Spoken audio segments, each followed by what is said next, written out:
Do you have a paranormal encounter you'd like to share with us? Send us an email with your story for a chance of it being featured on Weird World. The following strange incident of an apparent encounter with a parallel universe took place in the year 2019. Although the names and dialogue used are for illustrative purposes, they are reflective of true events. Rachel had been friends with Jesse and Kari for over 15 years, having met them back in the mid-2000s when they all attended college together.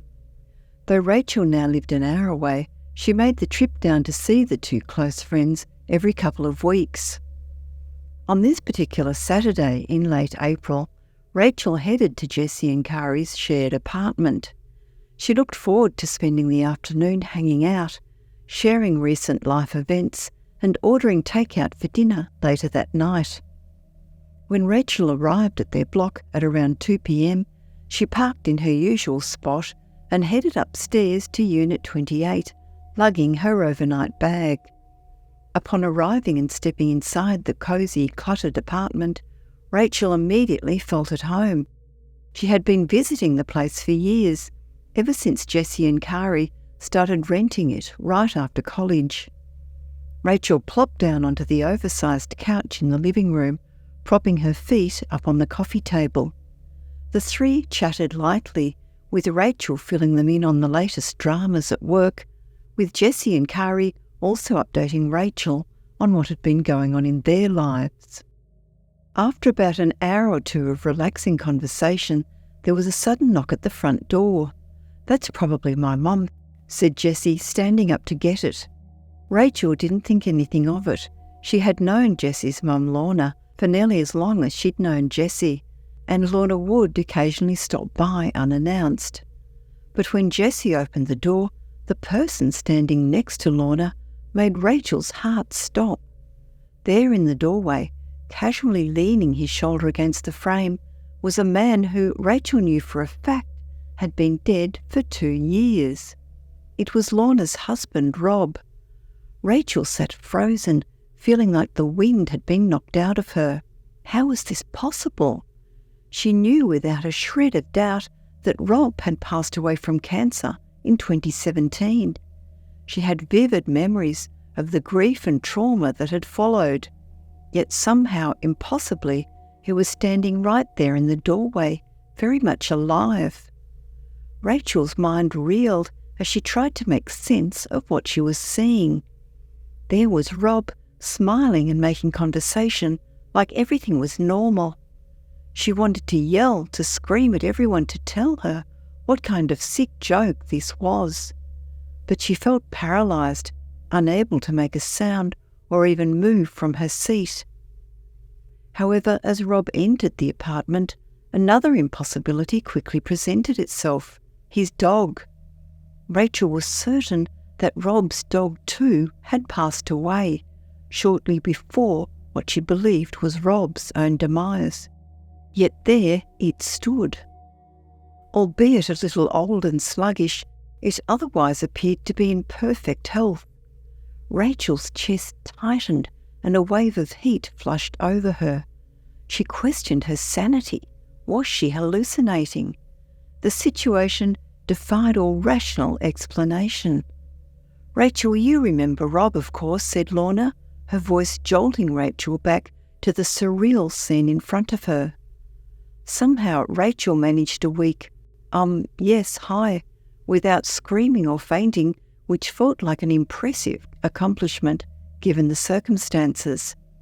She wanted desperately to ask if this was some kind of twisted joke. But Lorna and the others were acting like Rob being here was the most normal thing in the world. Their cheerful banter continued as Rachel sat mute and trembling. Eventually, Lorna and Rob said their goodbyes and departed, leaving Rachel alone with Jesse and Kari. A heavy silence hung in the air. After a long pause, Kari tentatively asked Rachel if she was okay. Rachel blinked hard, forcing her whirling mind to form a coherent sentence. I don't understand what just happened," she stammered.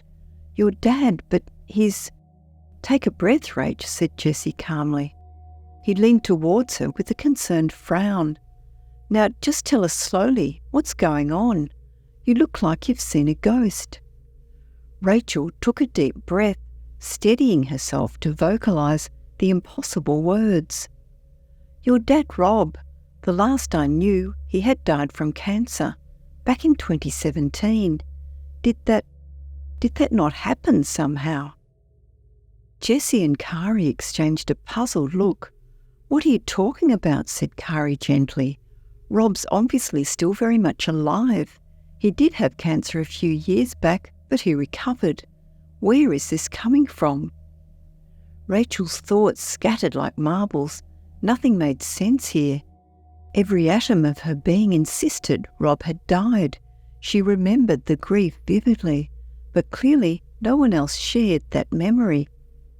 Rachel's mind scrambled for something concrete to grab onto. Okay, what about the dog? I vividly remember Max dying before Rob passed away. Jessie looked at her puzzled. No, that's not right. Max didn't die. He's still around. It's understandable how you might have convinced yourself of that, though. He's gotten quite old and less active. Rachel stood abruptly from the couch, shaking her head.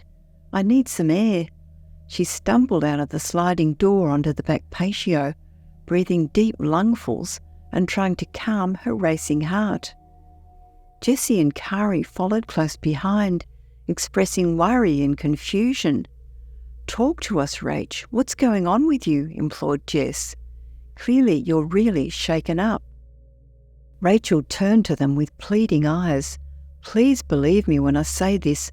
I have vivid, clear memories of Rob passing away from cancer in 2017. I remember you calling me, absolutely distraught. I remember going to the funeral and hugging Lorna as she sobbed. It left her a wreck for so long. Are you saying none of that actually happened? Jesse and Kari shared another uneasy look, both appearing deeply unsettled. Finally, Kari said gently, Here, why don't we go inside and talk through this some more? I think we all just need to talk this through. It's got to just be some kind of simple misunderstanding. I'm sure there's a reasonable explanation to all this. Maybe you're thinking of another friend. No, said Rachel. I was there for you, for your family during that time. It wasn't another friend. I remember distinctly being there for you all, supporting you through that difficult time. Back inside, Rachel sat numbly sipping a glass of water, trying to organise her swirling thoughts. She recounted everything she remembered about Rob's declining health and eventual death. According to her memories, Rob had been diagnosed with stage 4 non-Hodgkin's lymphoma in 2015. After over a year battling the disease, he ultimately passed in early 2017 when Rachel was 31. She described details that were burned into her mind.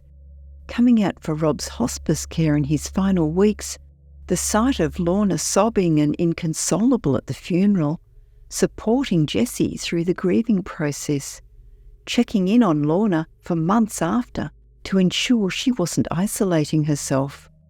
But somehow neither Jesse nor Kari had any recollection of these events. They explained that Rob had been diagnosed with cancer in 2015, but had gone into remission after chemotherapy. The cancer was now under control. Rachel listened mutely, her mind spinning. How could her memory differ so drastically from theirs about something so significant? She dug further for specifics, hoping some concrete detail would unlock the mystery. In my memories, after Rob passed, your mum Lorna started dating this really controlling guy who she'd moved in with. You hated him. Didn't that happen? Jesse and Kari again exchanged startled looks. Actually, that did happen, said Jesse slowly, but not because Dad died, just because my parents split up for a while. But I finally convinced her to leave him and try to make things work with Dad. Rachel's eyes widened. Okay, that lines up with my memories, but in my mind they split because your dad had died. She racked her brain, knowing there had to be some tangible facts that match up. Then a detail surfaced. "The house," she exclaimed. "Before Rob passed away, in my memories, they all lived in this little duplex on 15th Street. I remember bringing a TV over there once that barely fit through the bedroom door." Kari nodded eagerly. They did live on 15th Street, but not in a duplex.